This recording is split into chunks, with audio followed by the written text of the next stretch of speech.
Good morning students. Our today's class 11th Commerce subject Business Study chapter 2 topic Auxiliaries to Trade। हम commerce के बारे में study कर रहे थे। कॉमर्स के दो पार्ट थे, trade and auxiliaries to trade. Trade को हमने स्टडी कर लिया है। आज हम पढ़ेंगे auxiliaries to trade. Commerce includes not only trade but also various other auxiliaries or aids or subsidiaries activities। Commerce में केवल व्यापार ही नहीं होता, इसके साथ साथ बहुत सारी क्रियाएं होती हैं जिन्हें हमें व्यापार को सफल बनाने के लिए करना ज़रूरी होता है। तो auxiliaries to trade में हम किसे शामिल करते हैं?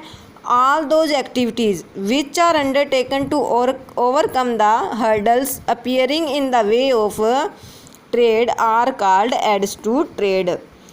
वे सभी क्रियाएं जो व्यापार में आने वाली विभिन्न बाधाओं को दूर करने के लिए की जाती है उन्हें हम क्या कहेंगे? Auxiliaries to trade.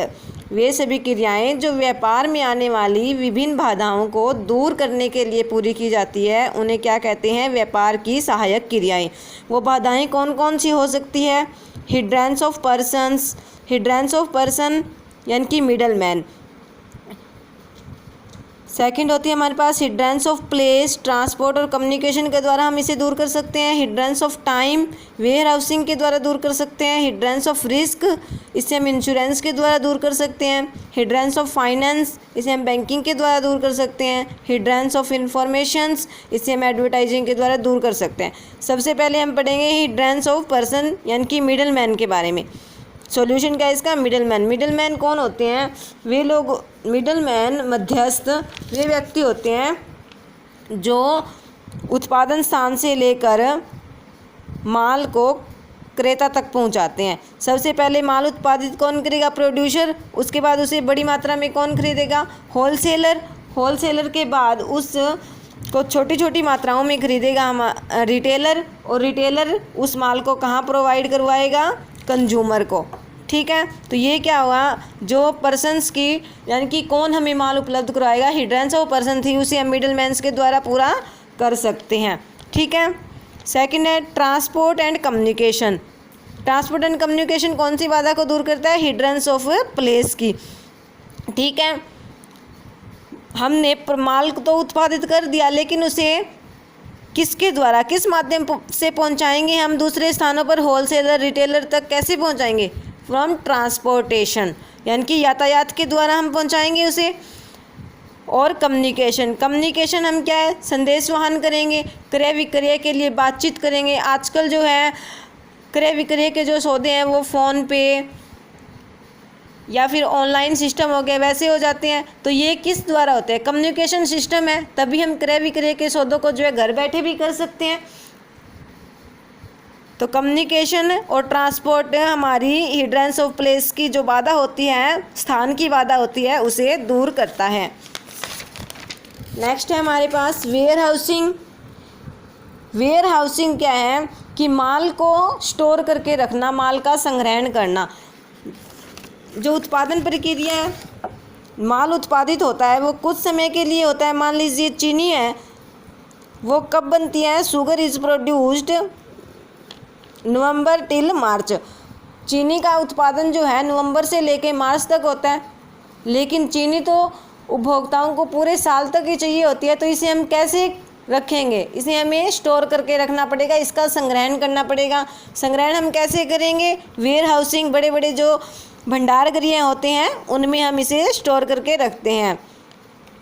फोर्थ है इंश्योरेंस। इंश्योरेंस यानी कि बीमा। बीमा क्या है? हमारी जोखिम की जो बाधा होती है उसे दूर करता है। माल को एक स्थान से दूसरे स्थान पर भेजने के लिए बहुत सारी बाधाओं का सामना करना पड़ता है, जोखिम बहुत ज़्यादा होता है।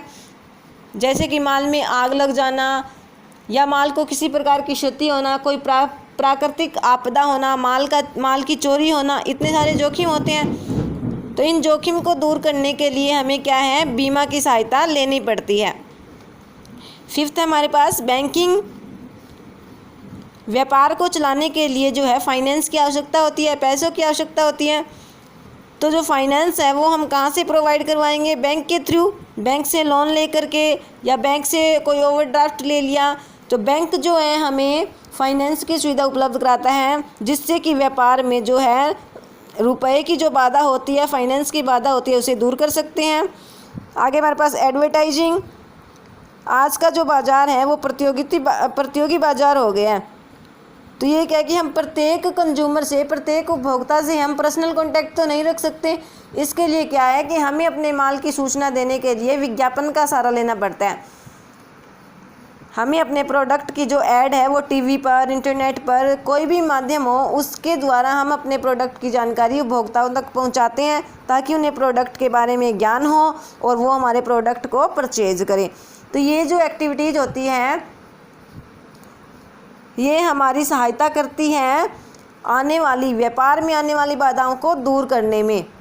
इन बाधाओं को हम किसके द्वारा दूर कर सकते हैं? Transportation, communication, warehousing, insurance, banking, advertising, इन सभी के द्वारा हम इन बाधाओं को दूर कर सकते हैं। तो जो व्यापार हैं, व्यापार की सहायक क्रियाएँ, वो व्यापार को सफल बनाने में हमारी सहायता करती हैं।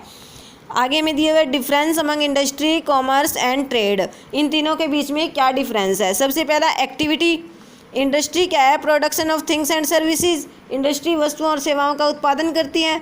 कॉमर्स के अंतर्गत जो वस्तुएं उत्पादित की गई हैं उनका डिस्ट्रीब्यूशन किया जाता है, उनका वितरण किया जाता है।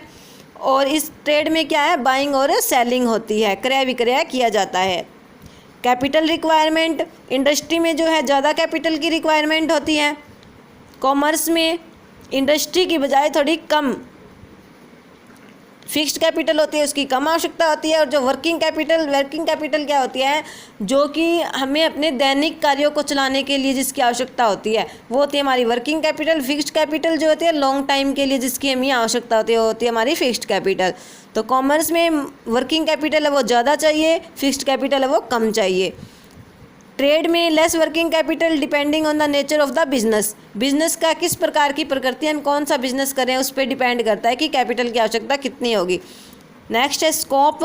It includes primary, secondary and service industry. इसके अंतर्गत हम प्राथमिक, गौण और सेवा उद्योगों को शामिल करते हैं। वाणिज्य में हम किसे करते हैं? ट्रेड और एक्सिलरीज टू ट्रेड को शामिल करते हैं। व्यापार में हम होम ट्रेड और फॉरेन ट्रेड को शामिल करते हैं। आगे हमारे पास क्रिएशन ऑफ यूटिलिटी। किस प्रकार की यूटिलिटी क्रिएट करता है? इंडस्ट्री जो है फॉर्म यूटिलिटी, क्योंकि वो नया प्रोडक्ट है उसको रूप देती है, नया प्रोडक्ट बनाती है, फॉर्म करती है वो उसे। ये क्या है? हमारे फॉर्म यूटिलिटी बनाती है। वाणिज्य क्या है? हमें place and time utility, possession utility यानी कि स्वामित्व, ये सारी उपयोगिता देता है। और जो ट्रेड है वो हमें पोसेसन यूटिलिटी, किस प्रकार से? स्वामित्व, क्रय विक्रय के द्वारा। हमने किसी चीज़ को क्रय कर लिया, उसके बदले में हमने मनी पे कर दी सामने वाले व्यक्ति को, तो वो उसके ऊपर हमारा अधिकार हो जाता है, हम उस चीज़ के स्वामी बन जाते हैं। तो ये हमें क्या करवाती है? ओनरशिप जो है, ओनरशिप की यूटिलिटी है वो प्रोवाइड करवाती है। Risk element. इंडस्ट्री में रिस्क बहुत ज़्यादा होता है क्योंकि इसमें कैपिटल की रिक्वायरमेंट भी ज़्यादा है, इसलिए यहाँ रिस्क ज़्यादा है।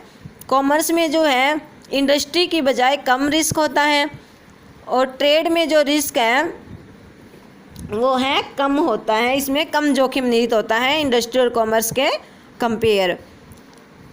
लास्ट हमारे पास है म्यूचुअल डिपेंडेंस यानी कि एक दूसरे पर निर्भरता। वाणिज्य और व्यापार है वो दोनों किस पर निर्भर करते हैं? इंडस्ट्री पर। Commerce is not possible without trade because trade is its a major part. अगर व्यापार ही नहीं होगा तो व्यापार की जो सहायक, व्यापार के लिए जो भी हम क्रियाएं करेंगे उनको हम क्यों करेंगे? उनको हमें करना ही नहीं पड़ेगा अगर व्यापार नहीं होगा। तो कॉमर्स जो है वो ट्रेड पर डिपेंड है।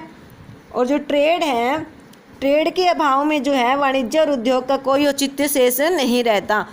अगर ट्रेड नहीं होगा तो इंडस्ट्री और कॉमर्स की भी कोई वैल्यू नहीं होगी। तो ये था इन तीनों के बीच में डिफरेंस। हमने पढ़ लिया है कॉमर्स के parts, trade, auxiliaries to trade और difference among industries, commerce and trade. तो ये आपको अच्छे से समझ आ गए होंगे।